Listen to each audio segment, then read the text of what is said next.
হযরত জাবের আমার রাসূলের দরবারে আসলেন। ইয়া রাসূলুল্লাহ, ইয়া হাবিবাল্লাহ, হুজুর, ইয়া রাসূলুল্লাহ, ইয়া হাবিবাল্লাহ, হুজুর, হুজুর বেয়াদবি মাফ করুন, আমি বড় গরীব সাহাবী হুজুর, আমি জাবের এসেছি আপনার দরবারে। ইয়া রাসূলুল্লাহ, ইয়া হাবিবাল্লাহ, হুজুর, আপনি যদি আমার একটা দাওয়াত যদি কবুল করতেন, হুজুর আপনাকে একটু দাওয়াত করব, হুজুর দাওয়াতটা কবুল করে যদি আমার বাড়িতে যেতেন, আমি জাবের আমার জীবনখানা ধন্য হয়ে যেত। আমার দাওয়াতটা কবুল করুন হুজুর, আমার বাড়িতে আমার জীবন ধন্য হয়ে যাবে। আল্লাহর নবী বিশ্ব নবী বলেছিলেন, ও জাবের, ও জাবের, তুমি যাও যাও যাও, আমি রাসূলুল্লাহ তোমার দাওয়াতটা কবুল করে নিলাম। হযরতে জাবের রাদিয়াল্লাহু তাআলা আনহু আনন্দে আত্মহারা হয়ে ছুটলেন বাড়ির দিকে। বাড়িতে ছুটে ছুটে ছুটে ছুটে গিয়ে বলে, বিবি, ও বিবি, আজকে আমার রাসূলকে দাওয়াত করে এসেছি, আমার রাসূল আমার দাওয়াতটা কবুল করে নিয়েছেন, আমার জীবনটা ধন্য হয়ে গেছে। তাড়াতাড়ি রান্না বান্না শুরু করে দাও, তাড়াতাড়ি ঘর গুছিয়ে নাও। ভাই আমার, বাবাজি আমার, হযরতে জাবের রাদিয়াল্লাহু তাআলা আনহু আনন্দে আত্মহারা হয়ে চারিদিকে পরিষ্কার করতে লাগলেন। সাইয়্যিদুল মুরসালিন, ইমামুল হুদা, শফিউল মুজনাবিন, রাহমাতাল লিল আলামিন হুজুর আসবে আমার বাড়িতে। জাবের সমস্ত কাজ ছেড়ে দিয়ে সুন্দর করে বাড়িটা পরিষ্কার করতে লাগলেন। অত্যন্ত গরীব সাহাবী, আমার রাসূলকে কি খাওয়াবেন চিন্তা করে পায় না, চিন্তা করে পায় না, কিন্তু আল্লাহর নবীকে দাওয়াত করে চলে এসেছেন, খাওয়াবেন কি চিন্তা করে পায় না। বিবি, কি খাওয়াবো? নবীকে তো দাওয়াত করেছি, রাসূল তো দাওয়াত কবুলও করেছেন, কিন্তু হবেটা কি? বিবি বললেন, স্বামীনি দেখো আমাদের যে ছাগল আছে, একটা বকরি আছে, এটা জবাই করে দাও। বিবির কথা শুনে তো একটা প্ল্যান পেয়ে গেল। সঙ্গে সঙ্গে বড় ছেলেটাকে সঙ্গে করে নিয়ে আপনার ছাগলটা জবাই করে দিল। ভাই আমার, বাবাজি আমার, ও আমার আল্লাহ ওয়ালা ভাইরা, প্রাণ প্রিয় ভাইরা, একটু মনোযোগ দিয়ে শুনুন। ছাগলটা জবাই করে সুন্দর করে কোটা বাছা করে বিবিকে বলে দিলেন, ও বিবি, আমার নবী আসবেন, রাহমাতাল লিল আলামিন আসবেন আমার বাড়িতে, আমার বাড়িতে হুজুর আসবেন, হুজুরের সাহাবায়ে কেরামরা আসবেন, সুন্দর করে রান্না বান্না করো। সুন্দর করে রান্না বান্না করতে লাগলেন। রান্না বান্না করা হয়ে গেল। এমন সময় হযরতে জাবের রাদিয়াল্লাহু তাআলা আনহুর আরো একটা ছোট ছেলে ছিল। সেই ছোট ছেলেটা ঘুমাচ্ছিল, ঘুম থেকে উঠল। ঘুম থেকে উঠে দেখলেন তাদের ওই ছাগলটা ছিল খুবই প্রিয় ছাগল। ছাগলটা ছিল কি খুবই প্রিয়। দুই ভাই, ছোট ছোট দুটো ছেলে, সারাদিন ওই ছাগলটা নিয়ে একবার এ পাতা একবার ও পাতা, এখানে ওখানে, মোটামুটি ওই ছাগলটা নিয়ে সময় কাটাতো, খুব প্রিয় ছিল। ছাগলটা যখন দেখতে পেল না, ওই ছোট্ট ছেলেটা বড় ভাইকে বললেন, ভাইজান, ও আমাদের ছাগলটা কোথায় গেল, ছাগলটা কোথায় গেল? বড় ভাই বলছেন, ছোট ভাই, ও ভাই, ছোট ভাই, আজকে রাহমাতাল লিল আলামিন দয়ার নবী আজকে আমাদের বাড়িতে আসবেন, তাই আব্বা জান ছাগলটা জবাই করে দিয়েছেন, কুরবানি করে দিয়েছেন, রান্না বান্না করেছেন। কিন্তু এতটা ছোট জবাই করে দিয়েছেন, কোরবানি করেছেন, কিভাবে তার আর মাথায় আসে না। ভাই আমার, বাবাজি আমার, বড় ভাইকে বলছেন, ভাই কিভাবে জবাই করেছে? বলে একটা ছুরি নিয়ে গলায় চালিয়ে দিয়েছে, জবাই হয়ে গেছে। বলে সেটা কিভাবে হলো, আমি একটু দেখতে চাই, দেখতে চাই। ভাই আমার, বাবাজি আমার, বড় ভাই ছোট ভাইটাকে নিয়ে বাড়ির পিছনে চলে গেল। বাড়ির পিছনে গিয়ে বলে কিভাবে জবাই করেছে? বলছে এমনি এমনি চালিয়ে দিয়েছে, গলায় জবাই হয়ে গেছে। বলে একটু দেখাও না ভাই, একটু দেখিয়ে দাও। ভাই আমার, বাবাজি আমার, ও আমার মায়েরা বোনেরা, একটু কানটা কাড়া করে শুনুন। ছোট ভাই এতটা জোর ধরে বাইনা ধরেছে, বড় ভাই বলতে লাগলেন, বলে তাহলে এখানে শুয়ে পড়ো, আমি তোমাকে দেখাই আব্বা কিভাবে জবাই করেছে। ও আমার মায়েরা, বড় ভাইয়েরা এতটা বুদ্ধি ছিল না। যে একটা শিশু, ছোট ছোট শিশুর গলায় যদি ছুরি যদি চালিয়ে দেওয়া হয় তার গলাটা কেটে যাবে, সে মারাও যেতে পারে। এটা তার মাথায় এতটা বুদ্ধি হয়ে ওঠেনি, এতটা বড় হয়নি। তাই ভাই আমার, বাবাজি আমার, ছোট ভাইটা শুয়ে পড়লো আর বড় ভাই একটা ছুরি নিয়ে তার গলায় যেই না চালিয়ে দিল, রক্তাক্ত হয়ে জমিনের উপরে ছটফট করতে করতে মারা গেল, ইন্তেকাল হয়ে গেল। যেই ইন্তেকাল হয়ে গেল, মারা গেল, তখন বুঝতে পারলো যে ইস, তাই তো আমি কি করে ফেললাম, আমার ছোট ভাইকে আমি নিজে হাতে মেরে ফেললাম, আব্বা জান দেখে ফেললে আমার অবস্থা খারাপ করে ফেলবে। এই না চিন্তা করে পাশে একটা খেজুরের গাছ ছিল, সেই খেজুরের গাছে ঠেলে উঠল। ভাই আমার, বাবাজি আমার, হযরতে জাবের রাদিয়াল্লাহু তাআলা আনহু এদিকে একবার রাস্তার দিকে যায়, একবার বাড়িতে আসে, সমস্ত ঘরগুলো সুন্দর করে গুছোতে লাগে। আল্লাহ নবী রাহমাতাল লিল আলামিন হুজুরের বাড়িতে আজকে আসবে, হুজুর আজকে তার বাড়িতে আসবেন। ভাই আমার, বাবাজি আমার, হযরতে জাবের রাদিয়াল্লাহু তাআলা আনহু বাড়িতে এসে যখন দেখলেন দুটো ছেলে, একটাও কাউকে খুঁজে পাওয়া যাচ্ছে না, বিবিকে বললেন, ও বিবি, আমাদের ছেলে দুটো কোথায়? বলে, তাই তো বাইরের দিকে গিয়েছিল, তুই তো বাড়ি আসেনি, দেখো দেখো দেখো। হযরতে জাবের রাদিয়াল্লাহু তাআলা আনহু আস্তে আস্তে আস্তে আস্তে বাড়ির পিছনে যেই গেল, বাড়ির পিছনে গিয়ে তিনি দেখতে পেলেন তার ছোট্ট শিশু বাচ্চাটা রক্তাক্ত অবস্থায় মৃত্যু বরণ করে জমিনে পড়ে আছে। হযরতে জাবের রাদিয়াল্লাহু তাআলা আনহু সেই মৃত্যু ছেলেটাকে কোলে করে নিয়ে, রক্তমাখা ছেলেকে কোলে করে বাড়ির মধ্যে এনে বলে, বিবি গো, ও বিবি, দেখো দেখো দেখো, আমাদের মাঝে আমাদের ছোট ছেলেটা আর বেঁচে না, একটা কম্বল নিয়ে এসো, একটা কম্বল নিয়ে এসো।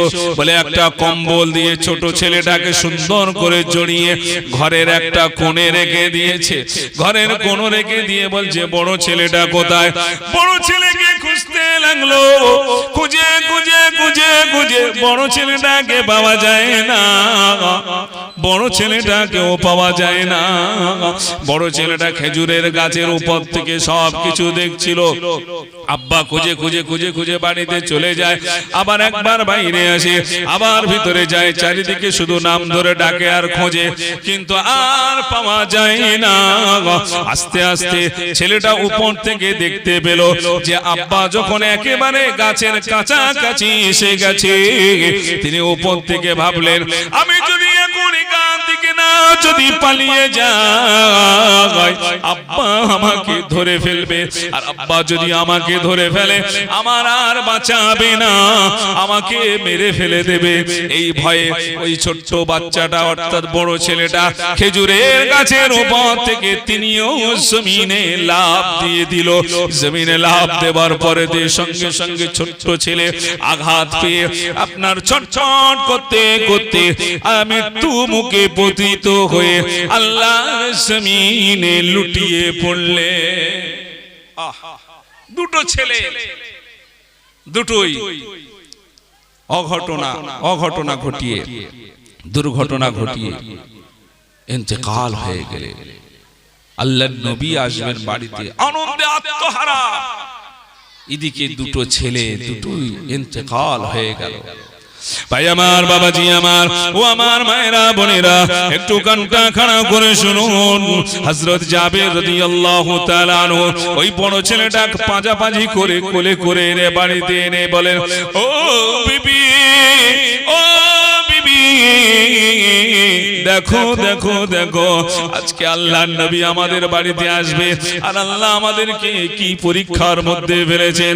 আজকে আল্লাহর নবী আমাদেরকে আসবেন, আর আল্লাহ আমাদের সঙ্গে কি পরীক্ষা না করছেন। দেখো দেখো, বড় ছেলেটা তিনিও আমাদের মাঝে আর বেঁচে নাই।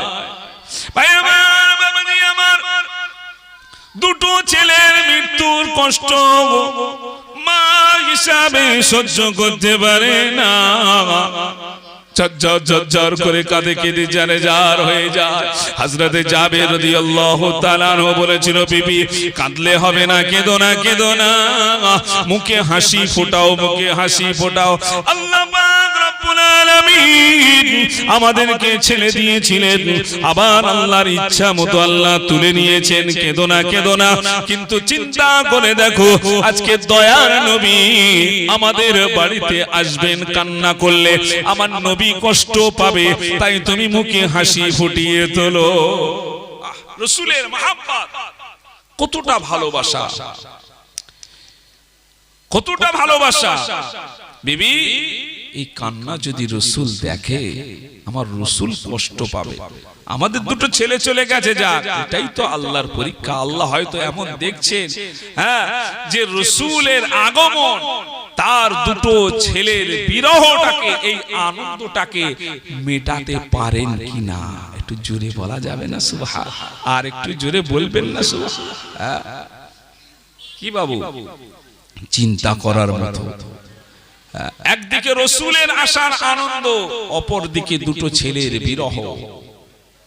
যে রাসূলের আনন্দটাকে, আসার আনন্দ কি ছেলেদের মৃত্যুর জন্য কি মানে সেটা কি বন্ধ হয়ে যাবে? কিন্তু না, হযরতে জাবের রাদিয়াল্লাহু তাআলা আনহু তিনি পরীক্ষায় উত্তীর্ণ হয়ে গেলেন। বিবিকে বললেন, ও বিবি কেঁদো না, কেঁদো না, কেঁদো না, তুমি মুখে হাসি ফুটিয়ে তোলো। বলে তিনি দুটো ছেলেকে সুন্দর করে কম্বল জড়িয়ে ঘরের এক কোণে রেখে দিয়ে একবার বাড়ির ভিতরে যায়, একবার রাস্তার ধারে আসে। আমার রাসূলের জন্য অপেক্ষা করছেন, আমার নবী আজকে আমার বাড়িতে আসবে। ভাই আমার, বাবাজি আমার, এমন সময় দেখা যায় আল্লাহর নবী বেশ কিছু সংখ্যক সাহাবীকে সঙ্গে নিয়ে উটের পিঠে করে টুকটুক টুকটুক করে হযরতে জাবেরের বাড়িতে এসে হাজির। হযরতে জাবের রাদিয়াল্লাহু তাআলা তার বাড়িতে এসে আমার নবী হাজির, সঙ্গে আমার রাসূল যেখানে যেতেন সঙ্গে মেহমান হিসাবে আরো দু চারজন করে সাহাবী ও রাসূল সঙ্গে করে নিয়ে যেতেন। জোরে বলুন না সুবহানাল্লাহ। ভাই আমার, বাবাজি আমার, আল্লাহ নবী বিশ্ব নবী সাল্লাল্লাহু আলাইহি ওয়াসাল্লাম উটের পিঠে করে এসেছেন, এখনো উটের উপর থেকে নামেননি, একটা পা মাত্র নামিয়েছেন।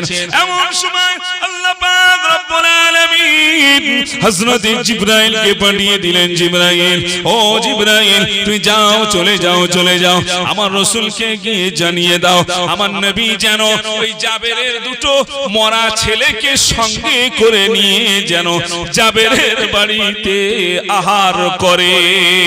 জোরে বলুন সুবহানাল্লাহ। জিবরাইলকে দিয়ে বলে দিন যেন একা একা রাসূল যেন আহার না করে, যেন দুটো ছেলেকে সঙ্গে নিয়ে যেন আমার নবী যেন আহার করে। সুবহানাল্লাহ। দুটো ছেলে তো মৃত্যু। ভাই আমার, বাবাজি আমার, আল্লাহর নবী আস্তে আস্তে আস্তে আস্তে হযরত জাবেরের বাড়ির মধ্যে প্রবেশ করে গেল। জাবেরের স্ত্রী সুন্দর করে দস্তরখান দিয়ে বিছিয়ে দিতে বললেন। বিছতে আপনার দস্তরখান বিছিয়ে দিয়ে সুন্দর করে খানা পরিবেশন করে দিলেন। জাবের রাদিয়াল্লাহু তাআলা আনন্দে আত্মহারা, তার যে দুটো ছেলে ইন্তেকাল করেছেন আমার রাসূল কিছুই বুঝতে পারেননি, বুঝতে দেননি। আনন্দে আত্মহারা হয়ে সুন্দর করে খানা পরিবেশন করে দিলেন। আল্লাহ নবী বলেছিলেন, ও যাবে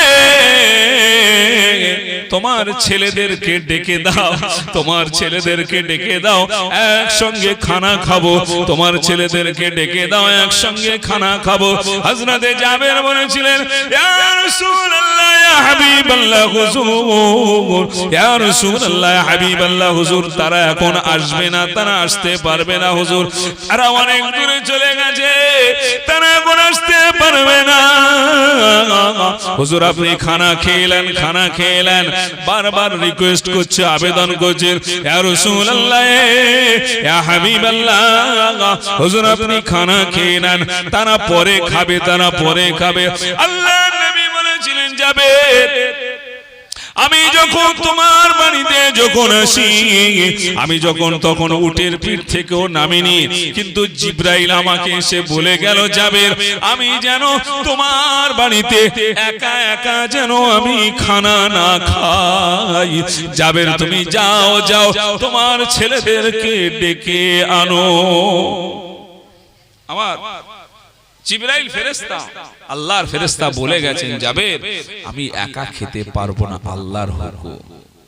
ভাই আমার, বাবাজি আমার, হযরতে জাবের রাদিয়াল্লাহু তাআলা আর নিজেকে সামলাতে পারলেন না, আর নিজেকে সামলাতে পারলেন না, ঝরঝর করে কেঁদে ফেললেন, ঝরঝর করে কেঁদে ফেললেন। ইয়া রাসূলুল্লাহ, ইয়া হাবিবাল্লাহ, হুজুর কিভাবে তাদেরকে আমি আনবো আপনার খিদমতে, তাদেরকে কিভাবে আনবো?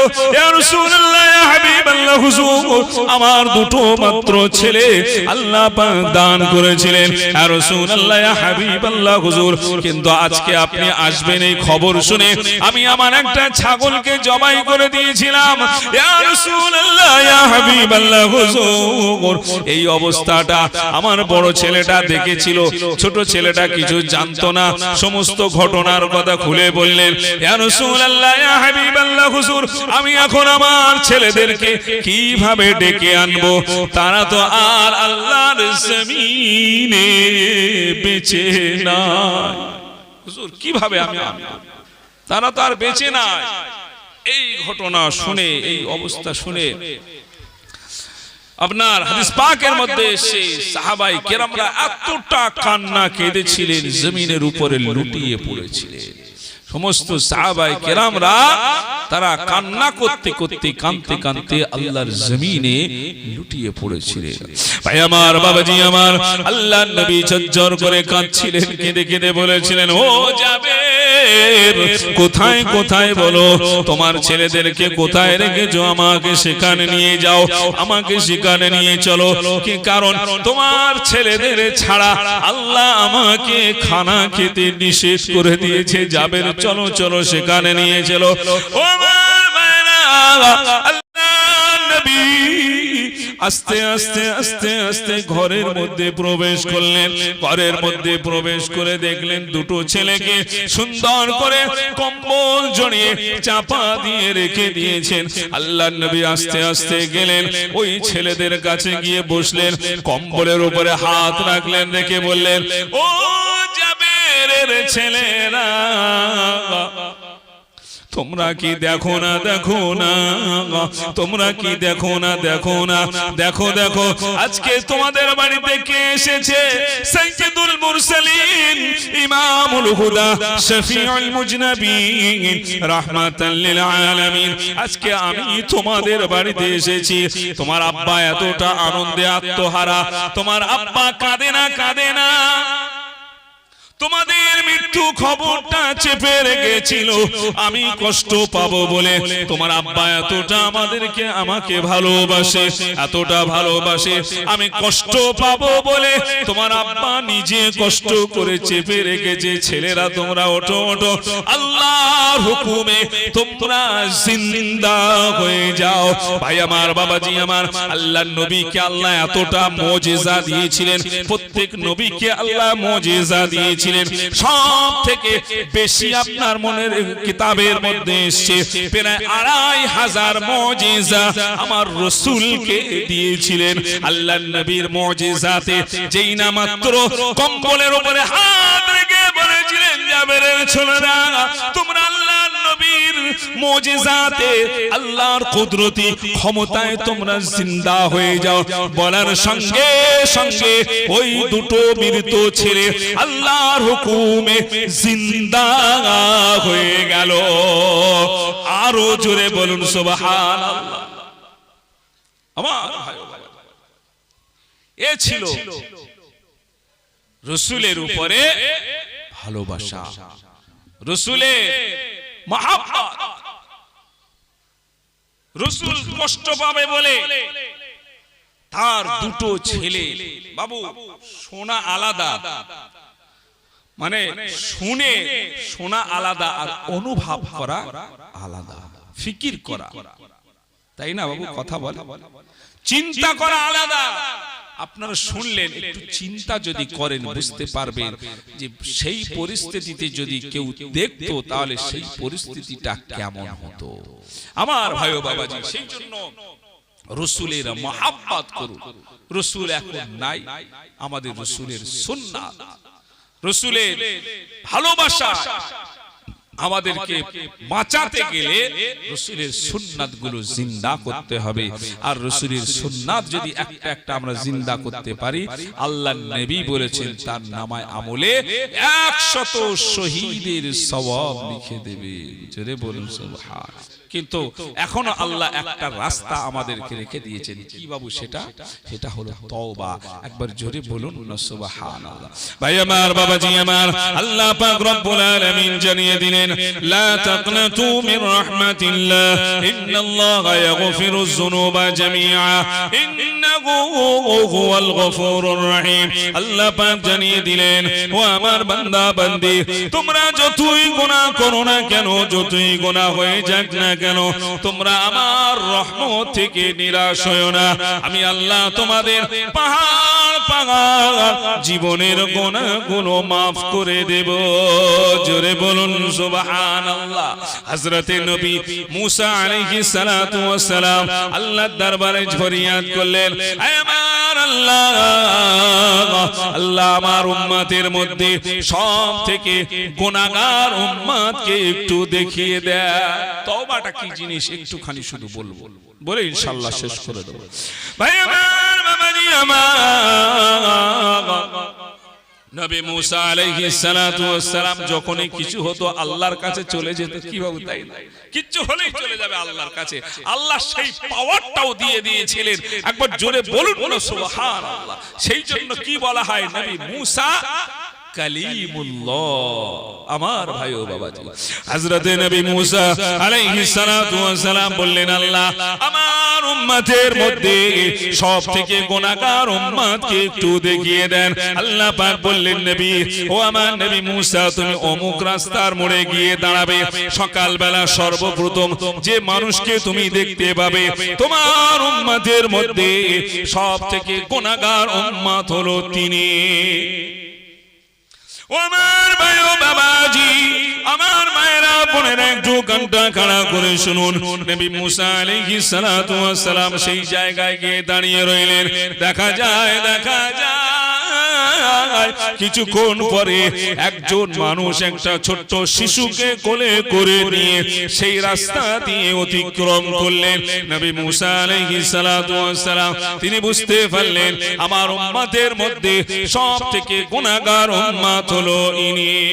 সবথেকে গুনাহগার উম্মত হলেন ইনি। তিনি বুঝতে পারলেন, নবী মুসা বোঝা গেল, এইটা হলো আমার উম্মতের মধ্যে সবথেকে গুনাহগার। এবারে আবার আল্লাহর দরবারে চলে গেলেন।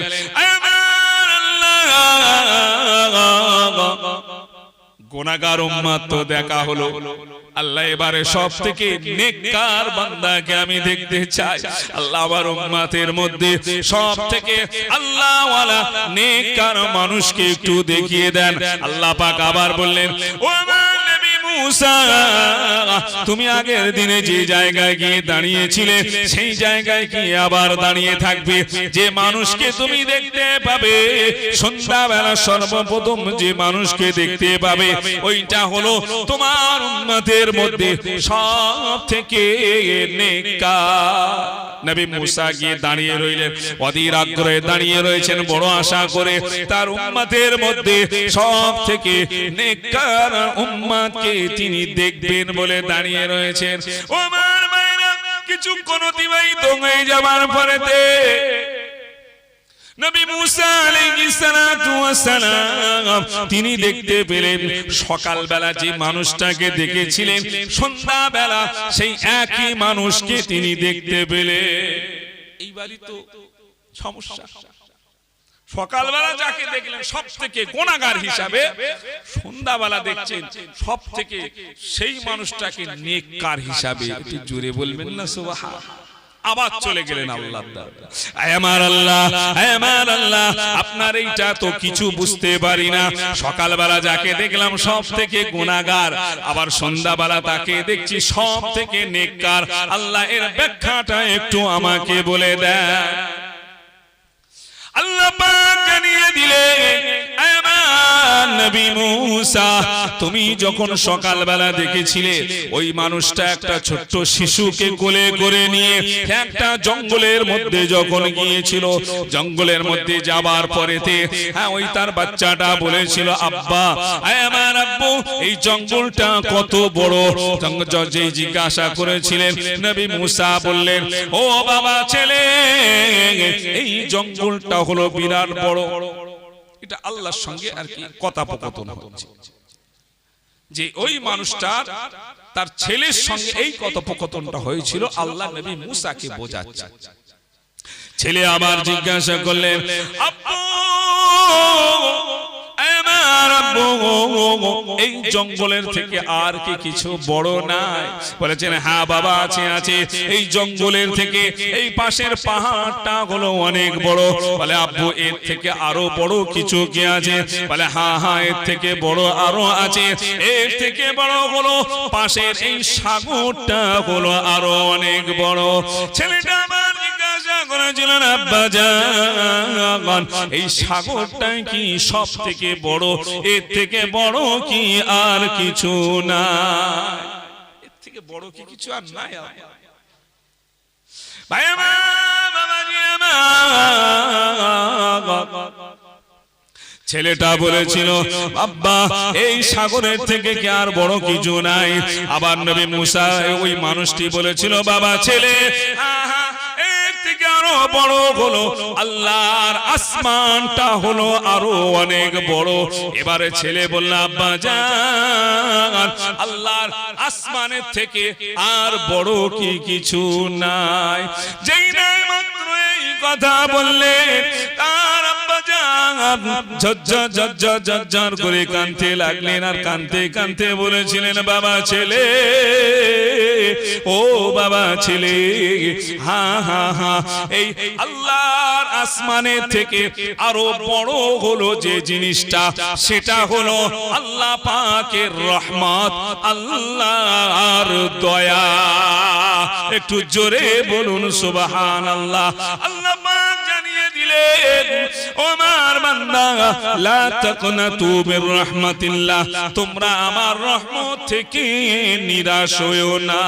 আল্লাহ পাক নবী মূসাকে বলেছিলেন, হে আমার নবী মূসা, এই বাপ বেটা এতটা কান্নাকাটি করেছিল, ওই লোকটা আমার তোমার উম্মতের মধ্যে সব থেকে গুনাহগার উম্মত ছিল, তোমার উম্মতের মধ্যে সব থেকে গুনাহগার ছিল, কিন্তু এতটা কান্নাকাটি করেছে, আমার কাছে খালিস নিয়তে এতটা তওবা করেছে, তওবা করার কারণে আমি আল্লাহ পাক রব্বুল আলামিন তার জীবনের গুনাহগুলো maaf করে দিয়ে তোমার উম্মতের মধ্যে সব থেকে গুনাহগার উম্মতকে সব থেকে প্রিয় আল্লাহওয়ালা বানিয়ে দিলাম।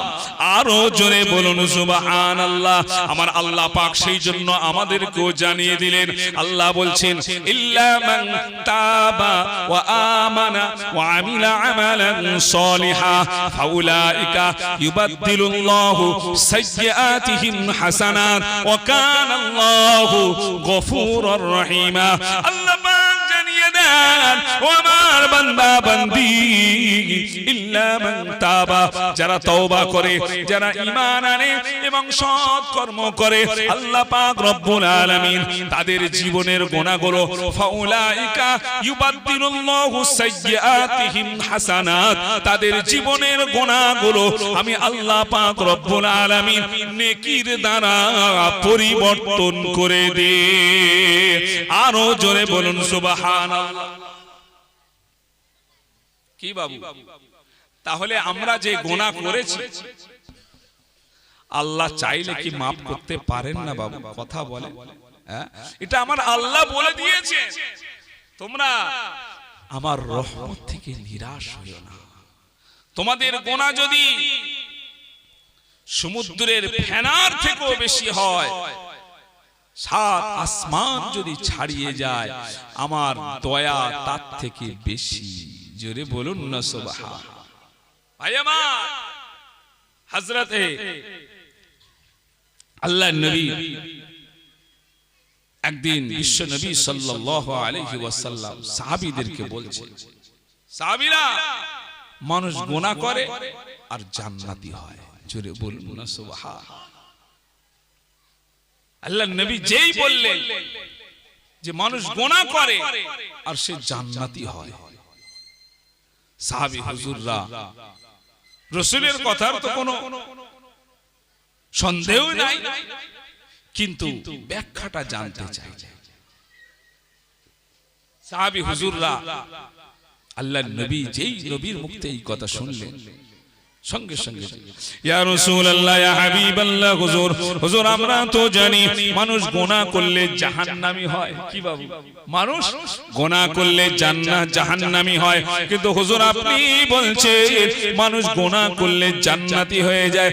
আল্লাহ নবী জানিয়ে দেন, ও আমার উম্মত উম্মতি, তোমরা শুনে নাও, জেনে নাও, মানুষ যখন গুনাহ করে, গুনাহ করে করে যদি তার অন্তরখানা কালিমাময় হয়ে যায়, ওই মানুষটা যদি আল্লাহর দরবারে যদি কেঁদে কেঁদে কেঁদে কেঁদে যদি বলে, রব্বে আল্লাহ, আমি বড় ভুল করেছি, বড় অপরাধ করে ফেলেছি, আল্লাহ আমি বড় অপরাধ করে ফেলেছি, আল্লাহ পাক রব্বুল আলামিন বলেন আমি ওই বান্দার উপরে খুশি হয়ে রাজি হয়ে তার জীবনের গুনাহগুলো নেকির দ্বারা পরিবর্তন করে দিয়ে, একদিকে হলো পাকা পোল, এদিকে হলো আপনার ভোজের হাট, এই রাস্তা দিয়ে বাবু গাড়ি ঘোড়া চলে, আমরাও চড়ি, কেউ দু চাকায় চড়ি, কেউ চার চাকায়, কেউ ছ চাকায়, 12 চাকায়।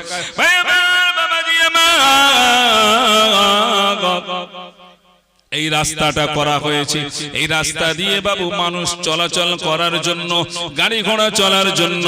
ভাই আমার, বাবাজি আমার, মনে করুন আপনি 4 চাকা গাড়িতে করে যাচ্ছেন কি 2 চাকা করে যাচ্ছেন, এই যে রাস্তাটা আপনার চলার জন্য করে দেওয়া হয়েছে, এই রাস্তার থেকে একটুখানি নিচে যদি আপনার গাড়ির চাকাটা যদি চলে যায়, আপনার গাড়িটা কি ঠিকভাবে থাকবে? কি বাবু বুঝে আসছে? ঠিকভাবে থাকবে কি? কিন্তু ঠিকানা কোথায় হবে? নাই খানার খোল, নাই পুকুরের মাজা। কেন? আমাদের চলার জন্য একটা রাস্তা করে দেওয়া হয়েছে, এই রাস্তার বাইরে যেই আমরা চলবো আমাদের কিন্তু নাই হাত পা ভাঙবে, নাই মাথা ফাটবে, নাই জীবনও চলে যাচ্ছে অনেক। এক কথায় আমরা ঠিকভাবে চলতে পারবো না।